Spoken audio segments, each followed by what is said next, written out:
Setiap hari kita pakai cermin mata, keluar rumah pakai, baca buku pakai, masak pun ada yang pakai. Tapi, kenapa makin lama cermin rasa makin kabur walaupun baru lap tadi? Sebenarnya ramai tak sedar, masalah itu bukanlah sebab power mata naik, tapi sebab cara kita bersihkan cermin tu salah. Cuba ingat balik, pernah tak lap guna baju? Pernah tak terus sembuh air paip ke cermin?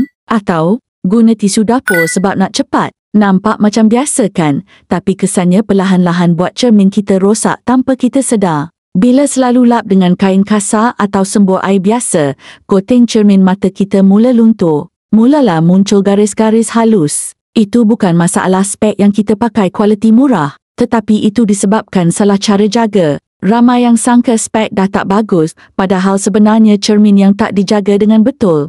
Jadi, macam mana nak bersihkan dengan betul? Senang je. Pertama, gunakan kain mikrofiber, iaitu kain khas yang lembut untuk lap cermin mata. 2. Gunakan spray khas untuk cuci cermin mata. 3. Lap perlahan secara bulat, jangan tekan kuat. Kalau tak ada spray, guna air suam tambah sabun bayi lembut, tak berminyak. Bilas dan lap guna kain mikrofiber sampai kering. Kalau nak cermin mata tahan lama, seeloknya disimpan dalam casing. Elakkan tinggal dalam kereta tengah panas dan yang terakhir, jangan masukkan cermin mata ke dalam beg tangan tanpa casing. Macam mana kita jaga cermin mata kita, macam itulah kita jaga penglihatan.